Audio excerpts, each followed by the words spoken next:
Welcome back, everybody. We're going to get into another hidden rooms video, but before we do, obviously the layout looks a little bit different. I'm sort of playing with, the video of it and the layout, trying to get it how I like it. So it may look a little bit different here or there over the next few videos, but I didn't want to stop doing videos so that I could just play with this until I finally like something, because I may never release a video again if I did that. So I'm just gonna play with it as I go and see what I like most. But it should look something similar to this going forward. So with that being said, let's jump into it. Hidden rooms, let's go.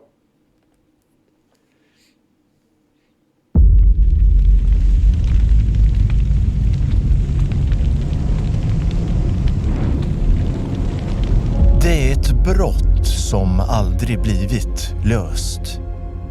3 personer i samma familj dog inom loppet av några dagar. Någon måste vara skyldig, eller någon måste i alla fall dömas. Och straffet blev hårt.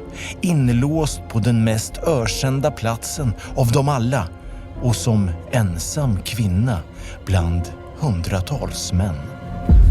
Jag vet att jag väntar på döden, men min kropp och själ är redan förlorade. De är inte längre mina. Har de någonsin varit det? Många strök med av kyla och hunger här. Man hade tur om man överlevde. Ett straff på Carlstens fästning.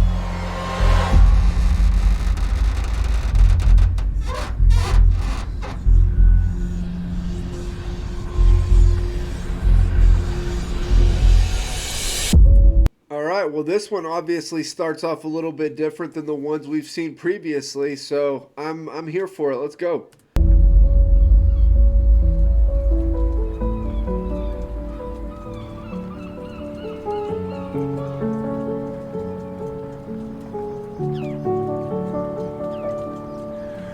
Trots solen så är det iskallt i luften och så där rått som det bara kan vara på västkusten. Men lämpligt nog så matchar vädret berättelsen, för det här kommer inte att sluta lyckligt. Det här är Metta Ridderbjälke Fock. Hon var adelsdam och sedan många år fast i ett olyckligt äktenskap. Bortlovad redan vid 14 års ålder. Men så verkar det som att kärleken kom in i hennes liv. Något som skulle bli början till slutet. Och vi ska återkomma till henne. This is common all throughout history. Not just nobles. You obviously have different royal families that,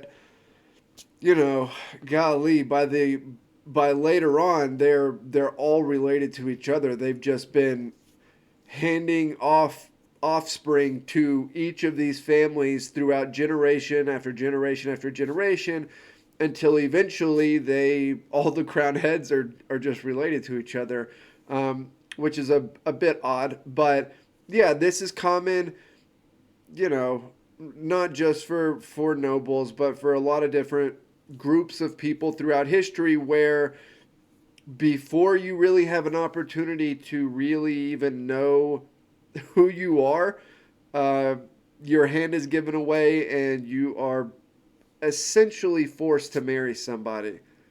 It's just the way of the world. I mean, obviously not anymore in most places, but it was for a long time. Vi är på väg till Carlstens fästning. Den byggdes dels för att försvara ett viktigt hamninlopp, men så byggdes den av personer som ansågs vara samhällets fiender. Så försvarsfästningen kom också att bli ett fängelse.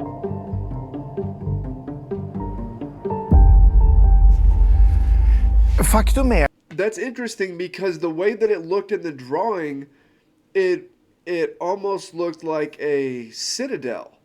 You know, like a defensive structure to the back of this town.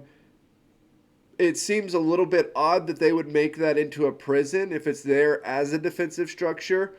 But I don't know, maybe something changed in the time frame where they thought that would be the best use for it. It sure looks like a place you wouldn't really want to go hang out.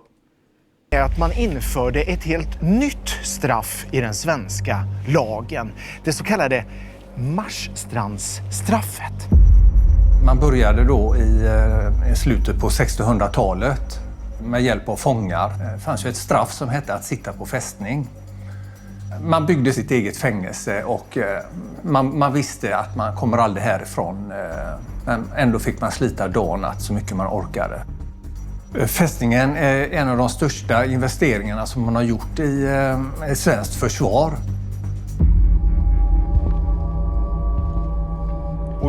That is so badass that that's still there today.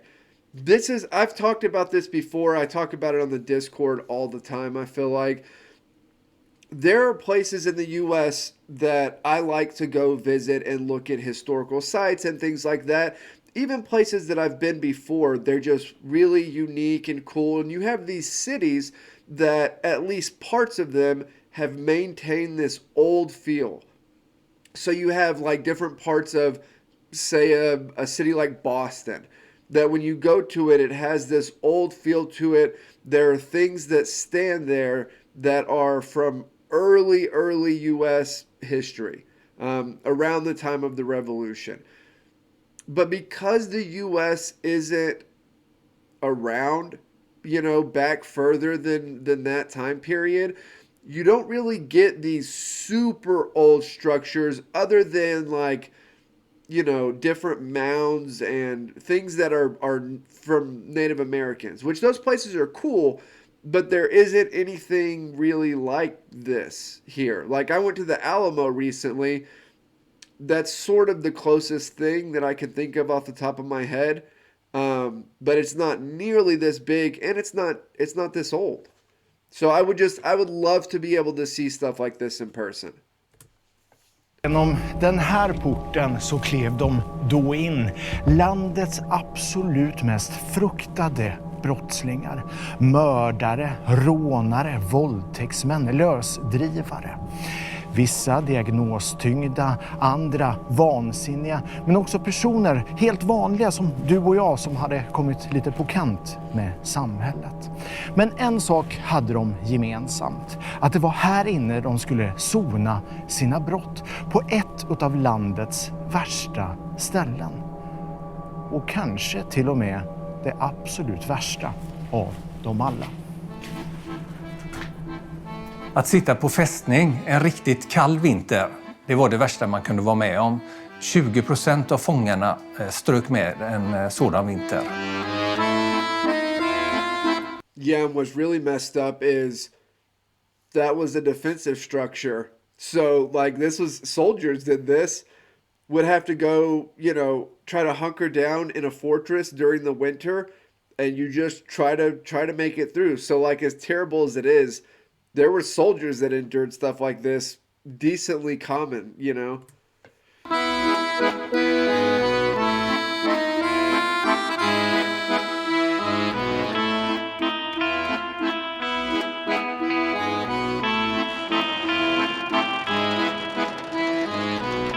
I en sån här cell kunde 20 fångar sitta inspärrade. Arbetet och förhållandena var skoningslösa. För att inte rymma så sattes fångarna ofta i järn. Tunga kulor i kätting runt fotleden eller i så kallad järnkrona. Den kunde väga så mycket som 35 kilo. Försökte man fly kom man inte speciellt långt. Metta Fockia, hon som helt plötsligt börjat leva i ett förhållande som varit dött från dag 1. Vad är det som har hänt?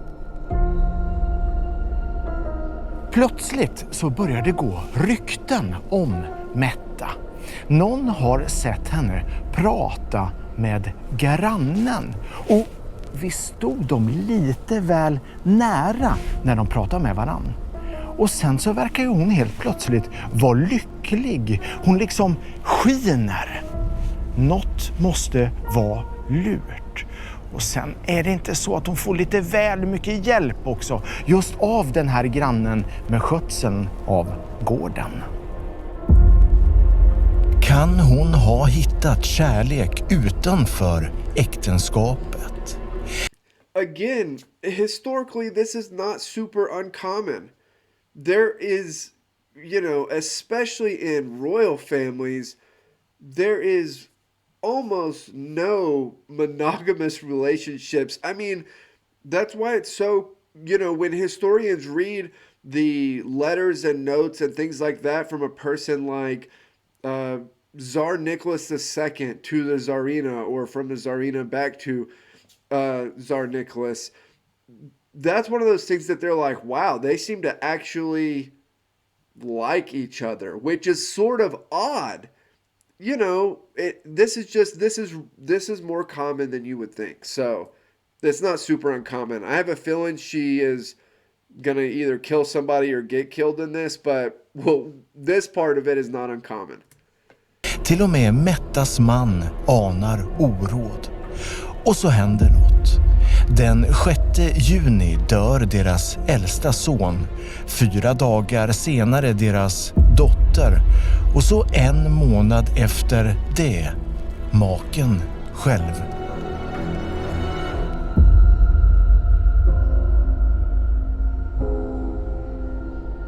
Det här är merkurium, ett effektivt gift mot råttor.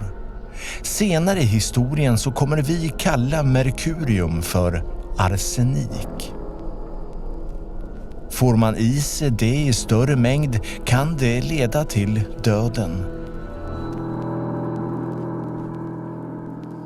Metta fängslas och hon misstänks för att ha förgiftat familjemedlemmarna med arsenik. Men hon nekar och det finns ju inga bevis.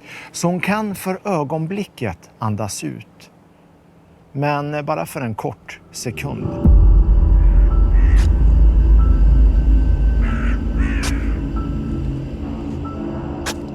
Man bestämmer att kistorna ska grävas upp igen för nya undersökningar. Sagt och gjort, kistorna tas upp. Tänk nu att framför mig här så står det 3 likkistor. En lite mindre och 2 större. Så du kan bryta upp dem nu. Benen av förruttnelsen redan var blottade från sina beteckningar. Och de övriga delarna ute i en flytande organisk massa förvandlade, varav således ingen upplysning kunde hämtas. Ja, tack, det räcker. Det räcker så. Ta ut dem. Det blir en lång rättegång och där kommer man fram till att arsenik har funnits i hemmet.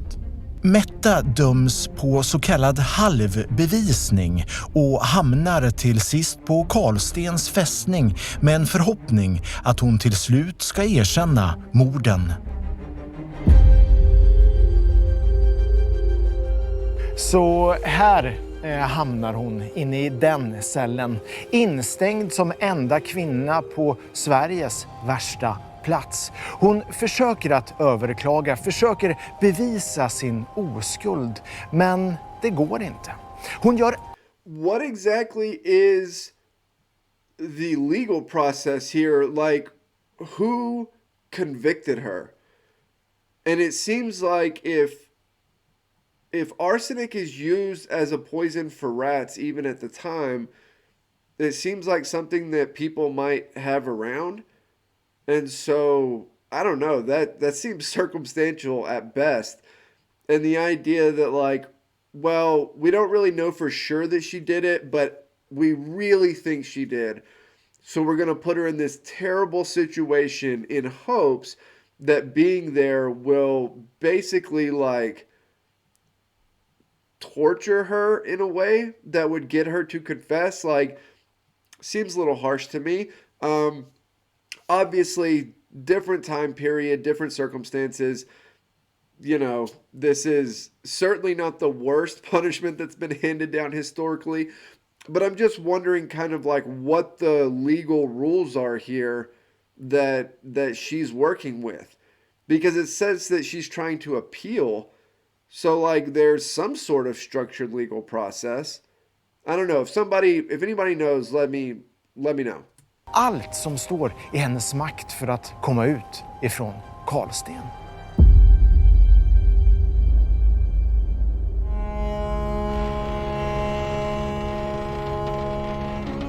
Hon får inte ha penna och papper, men hon har tillgång till tyg, nål och tråd.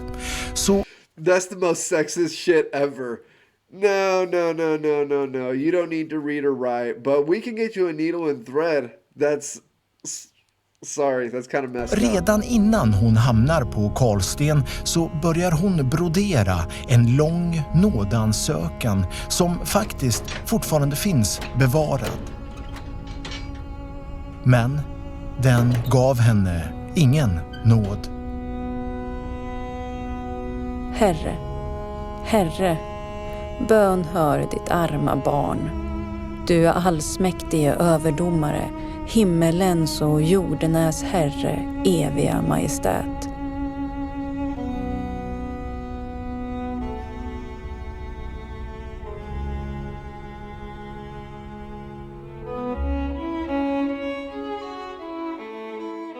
Carlsten går hårt åt henne. Då var inte fönstren öppna som de är nu utan igensatta. Och där det på andra ställen här kunde sitta 30 man i en cell så fick hon sitta ensam, isolerad. Hon börjar tappa hälsan och förståndet. Efter 4 långa instängda år så erkänner hon brotten hon har anklagats för. Om hon nu har begått dem eller inte, det kommer vi aldrig få reda på. Yeah, that's the issue with torture in general. You just don't know. Like, people will say whatever they have to get out of that situation.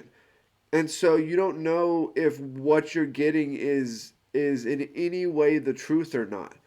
It's just not a good way to go about, you know, trying to ascertain information.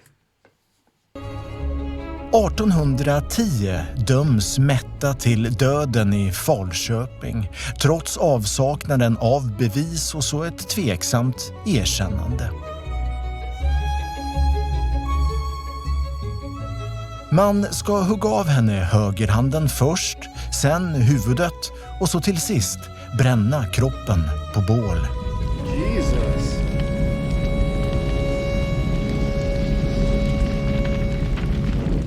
That is rough.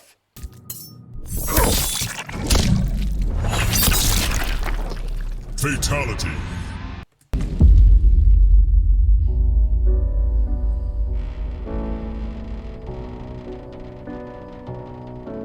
Carlstens fästning, det är ju en sån enorm konstruktion.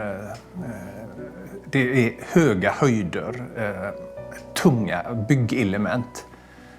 Idag har vi alla möjligheter. Vi har kranar och vi har ställningar. Ändå har man lyckats bygga den här konstruktionen då för nästan 400 år sedan. Yep, that's why historical construction is one of the coolest things ever.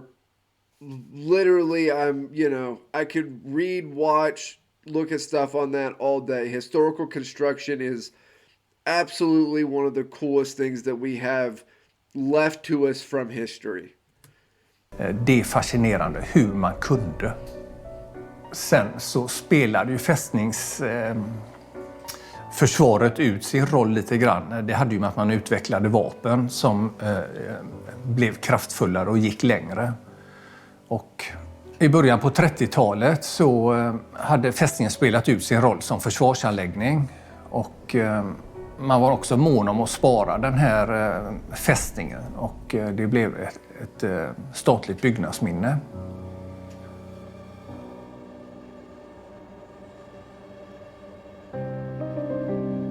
Metta Fuchs öde är bara ett av alla de livsöden som har utspelat sig här inne.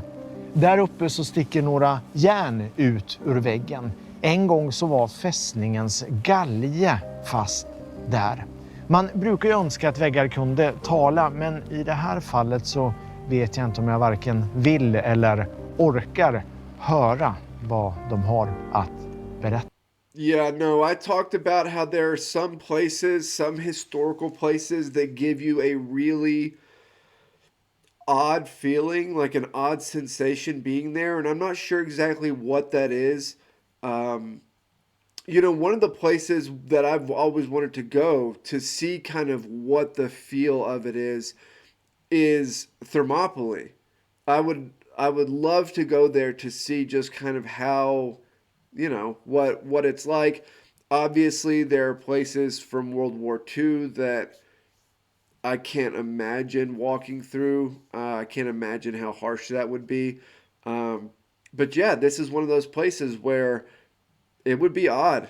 I would have an odd kind of eerie feeling walking around here. I would still do it in a heartbeat, though. All right, so that was Carlstens fästning. Is that how that's said? I'm sure it's not. But anyway, that was the Hidden Room series video, and everybody let me know with the new setup and everything like that. You know, let me know what you think. I'm gonna tweak it around and all that, but I'm curious what everybody thinks. So as always, like, comment, subscribe. Help me keep building the channel over here, and I will see you all next time.